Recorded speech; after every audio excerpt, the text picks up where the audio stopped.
E aí, pessoal? Preparados para mais um Deep Dive? Hoje a gente vai mergulhar num tema que todo mundo acha que já sabe tudo, mas que na verdade é cheio de sutilezas. É isso aí. A caridade. Se você pensa que caridade é só doar roupa ou comida, prepare-se para mudar de ideia. Pois é. A ideia aqui é ir além do senso comum, sabe? E entender como a caridade, usando a sabedoria e a compaixão como bússola, se encaixa em várias áreas da nossa vida. Isso mesmo. E para esse mergulho a gente trouxe um material super interessante, um livro, capítulo 30, pdf.pdf. Olha, esse livro ele é cheio de reflexões profundas, viu? E a gente vai usar alguns trechos para nortear a nossa conversa, né? Com certeza. Inclusive, já de cara tem uma frase que me chamou a atenção. A caridade possui maneiras múltiplas de ajudar, em tudo aplicando o senso das dimensões. O que diz essa frase? Nossa, essa frase é poderosa, né? Me faz pensar que a gente precisa ter jogo de cintura na hora de praticar a caridade. Não adianta sair por aí ajudando de qualquer jeito sem pensar, né? Exato. Sem levar em conta o impacto real das nossas ações. Né? Ter sensibilidade para entender a real necessidade do outro. É como se a gente tivesse um metro da prudência para medir a intensidade da nossa ajuda. Gostei dessa? Um metro da prudência. Me explica melhor como ele funciona. Imagina a seguinte situação. Um amigo tá precisando de uma grana, tá passando por dificuldade. Você, com o coração cheio de caridade, quer ajudar. Mas e aí? Dar o dinheiro é a melhor solução. Ou seria mais prudente, sei lá, ajudá-lo a encontrar um trabalho, a se reerguer de forma mais sustentável. Entendi. O método da prudência te ajuda a avaliar cada situação, encontrar a medida certa da ajuda, sem criar dependência ou, sei lá, acabar gerando outros problemas. Faz sentido, né? É como quando a gente quer ajudar um amigo que está passando por um término difícil, por exemplo. Às vezes a gente quer logo dar conselhos, mas na real talvez ele só precise de um ombro amigo para desabafar. É exatamente isso. E o método da prudência serve para a gente dosar nossa ajuda, né? Oferecer o que a pessoa realmente precisa naquele momento. Perfeito. O método nos lembra que a caridade não é sobre nós, mas sobre o outro.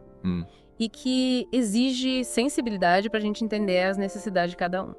E no livro tem outra frase que me chamou a atenção, que fala da importância da gente ser caridoso sem julgar, sem reprimenda. Sem vinagre? Sem vinagre. A frase é linda. Abstém-se de azedar o pão com o vinagre da reprimenda.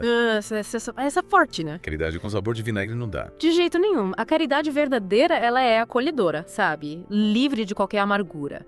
Imagina você ajudando alguém e ao mesmo tempo criticando, reprimindo. Puxa. Isso anula completamente o gesto de amor.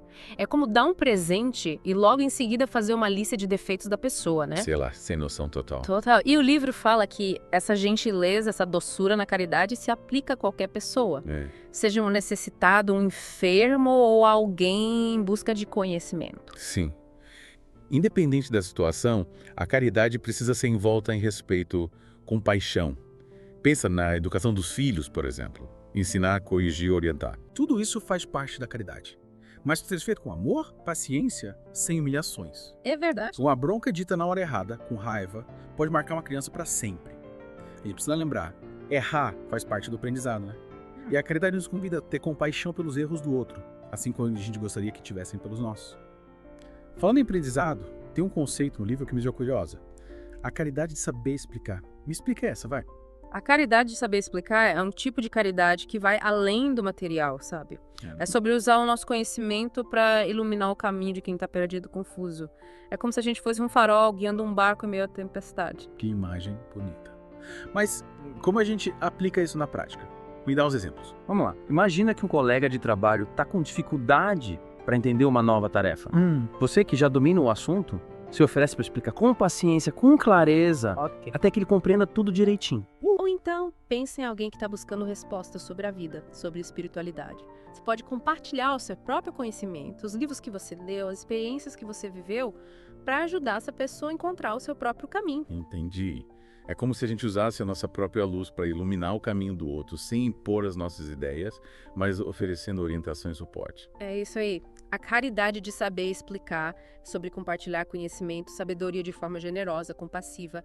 E isso pode fazer uma grande diferença na vida de alguém. O livro destaca que, ao socorrer sem exigir, A gente reconhece que a transformação do outro é um processo, né? É. Não é um evento instantâneo. É um processo, exatamente. É preciso ter paciência, compreensão, respeitando o tempo de cada um. A caridade não é sobre impor mudanças, mas sobre plantar sementes que vão germinar no momento certo. É como se a gente oferecesse um mapa, mas a pessoa precisa escolher o seu próprio caminho. Exatamente. A caridade de saber explicar pode ser o combustível que impulsiona essa jornada. Interessante. E você acha que essa caridade de saber explicar tem alguma relação com o nosso próprio processo de evolução espiritual? Sem dúvida. Quando a gente se dispõe a ajudar o outro através do conhecimento, a gente também aprende muito nesse processo. É uma troca rica, transformadora para ambos os lados. E aí como a gente equilibra essa vontade de ajudar com respeito pela individualidade do outro? É aí que entra o método da prudência de novo. É preciso ter sensibilidade para perceber quando a nossa ajuda é bem-vinda e quando ela pode ser invasiva. A caridade não é sobre impor as nossas crenças ou soluções, mas sobre oferecer suporte, orientação de forma respeitosa e compassiva. Faz sentido. Tá. Acho que a gente precisa se perguntar sempre. Será que a minha ajuda está realmente contribuindo para o crescimento do outro? Ou será que eu estou tentando moldá-lo à minha imagem e semelhança? Essa é a pergunta-chave, né? É um exercício constante de autoconhecimento, de desapego. A caridade verdadeira, ela se alegra com a felicidade do outro, mesmo que ela seja construída por caminhos diferentes dos nossos. Nossa, que profundo. E você acha que a caridade pode nos ajudar a entender melhor nosso próprio papel nesse mundo? Com certeza. A caridade, ela nos conecta com a nossa essência mais pura, com o amor incondicional que reside em cada um de nós. E essa conexão pode nos dar uma nova perspectiva sobre a vida, sobre as nossas relações, sobre o nosso propósito aqui na Terra. Exatamente. A caridade é um portal que nos conduz a um nível mais elevado de consciência, onde a gente pode enxergar a interconexão de todas as coisas. Uau! E o nosso lugar nesse grande quebra-cabeça cósmico. Acho que essa conversa já me deu muita coisa para pensar. E ainda tem muito mais pela frente. A gente volta já para continuar desvendando os mistérios da caridade e da evolução espiritual. Voltamos já. Sabe, essa ideia da caridade como um portal para um nível mais elevado de consciência me faz pensar em como a gente pode ser caridoso até com a gente mesmo. Olha, essa eu esperava. Caridade com a gente mesmo. Como assim? Muitas vezes a gente se cobra demais, né? Se critica, se coloca para baixo. Esquece de ter compaixão pelas nossas próprias falhas, pelos nossos tropeços. A gente precisa se perdoar, se acolher, entender que a gente também está em processo de aprendizado. É verdade. A gente cobra dos outros o que nem sempre a gente oferece para si mesmo, né? É como se a gente tivesse 2 pesos, 2 medidas, sendo muito mais exigente com a gente do que com os outros. Exato. E essa autocrítica excessiva pode nos bloquear, impedir da gente avançar na nossa jornada evolutiva. A gente precisa tratar com mais carinho, com mais compreensão. Se errar, tudo bem, faz parte do processo. O importante é aprender com os erros e seguir em frente, com mais sabedoria. E como a gente coloca isso em prática? Como ser mais caridoso com a gente mesmo? Começa com a autoobservação. Presta atenção nos seus pensamentos, nos seus sentimentos. Quando você se pegar sendo muito duro consigo mesmo por um pouco e se pergunte: eu falaria isso para um amigo que estivesse passando pela mesma situação? Se a resposta for não, é sinal de que você precisa ser mais gentil consigo mesmo. É como se a gente precisasse ser o nosso próprio melhor amigo. Aquele que te apoia, te incentiva, te perdoa quando você erra. Exatamente, a gente precisa cultivar esse amor próprio, essa compaixão por nós mesmos. E isso se reflete em todas as áreas da nossa vida. Nas nossas relações, nas nossas escolhas, na forma como a gente encara os desafios. Faz todo sentido. E falando em desafios, o livro menciona que nos reinos do Espírito é preciso que a caridade aperfeiçoe igualmente a caridade de saber explicar. Como a gente pode usar a caridade de saber explicar para lidar com os desafios da nossa própria jornada espiritual? É uma pergunta profunda. Acho que a caridade de saber explicar, nesse contexto, se manifesta na nossa busca por conhecimento, na nossa vontade de compreender os mistérios da vida, da espiritualidade. É como se a gente estivesse sendo caridoso com a nossa própria alma, alimentando-a com sabedoria e luz. E essa busca por conhecimento pode nos ajudar a encontrar respostas para as grandes questões da existência, né? Quem somos nós? Para onde vamos?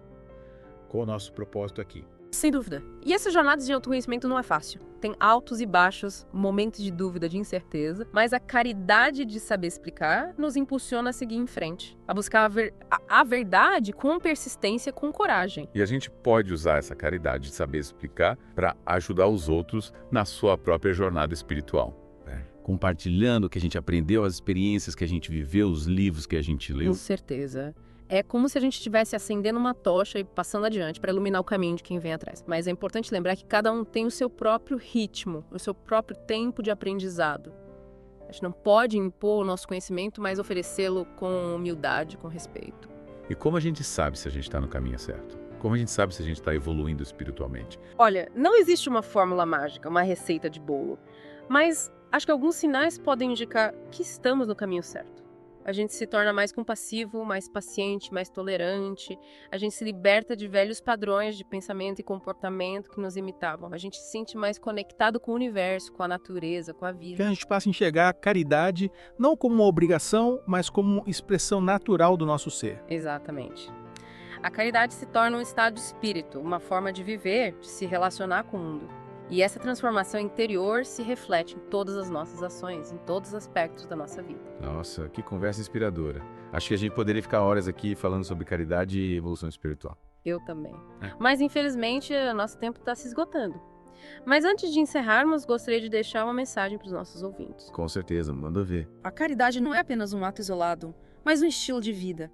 É uma escolha consciente que fazemos a cada instante, em cada pensamento, em cada palavra, em cada ação. E essa escolha tem o poder de transformar o mundo um coração de cada vez. Que mensagem linda.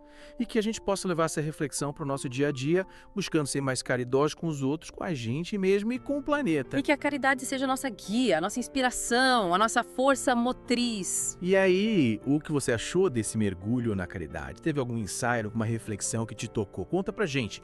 A gente volta já para a última parte desse episódio cheio de aprendizados. E aí, pessoal, de volta pro nosso Deep Dive sobre caridade. A gente já explorou bastante coisa, né? Falamos da prudência, do metro para medir a intensidade da ajuda, da importância de sermos caridosos com a gente mesmo. Ufa. É bastante coisa, né? Mas ainda tem um ponto importante que a gente não pode deixar de lado. Qual? A questão da ação, da transformação. De que adianta toda essa conversa bonita se a gente não colocar a mão na massa, né? Verdade, a caridade não se resume só a boas intenções, né? Não. Ela se concretiza na ação, na atitude transformadora. E como a gente traduz essa ideia de transformação para o dia a dia, o que a gente pode fazer, de fato, para fazer a diferença no mundo através da caridade? Boa pergunta. Acho que o primeiro passo é a gente olhar para dentro, sabe? Identificar as nossas habilidades, os nossos recursos, o que a gente tem de melhor para oferecer ao mundo. É. Pode ser tempo, dinheiro, conhecimento, um talento, até um simples gesto de afeto. Cada um de nós tem algo precioso para compartilhar. É verdade, a gente não precisa ser milionário ou ter superpoderes para ser caridoso, né? Não precisa. A caridade, ela se manifesta nas pequenas coisas, nos gestos simples, na atitude cotidiana. Um sorriso, uma palavra de conforto. Exato. Tudo isso são formas da gente expressar a caridade no dia a dia. E esses pequenos gestos, às vezes a gente acha que são insignificantes, né? Mas eles podem ter um poder enorme de transformação. É verdade. Já pensou no impacto que uma simples palavra de conforto pode ter para alguém que está passando por um momento difícil? Nossa, total. A caridade é como uma pedrinha que a gente joga num lago. Ela gera ondas que se propagam para todos os lados. Bonito, gostei dessa analogia. E você acha que essa transformação que a gente promove no mundo através da caridade, ela também se reflete em nós mesmos? Sem dúvida. Quando a gente se doa ao outro, a gente se abre para uma nova perspectiva. A gente se torna mais compassivo, mais empático, mais humano. E essa transformação interior, ela nos enriquece e nos faz crescer como seres humanos. É como se a caridade fosse um bumerangue. A gente lança para o mundo e ela volta para a gente. Volta com mais força. Com mais força, com mais intensidade. Que legal. Acho que essa é a grande lição que a gente tira desse nosso mergulho no tema da caridade. Ela não é só uma virtude, né? Ela é uma ferramenta poderosa de transformação pessoal e social. Concordo. E que a gente possa levar essa mensagem para o nosso dia a dia, sabe? Transformando a caridade num hábito, num estilo de vida. É isso aí. E assim, chegamos ao fim do nosso mergulho profundo no universo da caridade. Espero que essa conversa tenha despertado em você a vontade de fazer diferença no mundo. É isso aí. Começando pelos pequenos gestos de amor e compaixão. Lembre-se, a caridade nunca falha. Que ela seja o nosso norte, a nossa inspiração. Nossa força motriz para construir um mundo melhor. Até a próxima e que a caridade continue iluminando seus caminhos.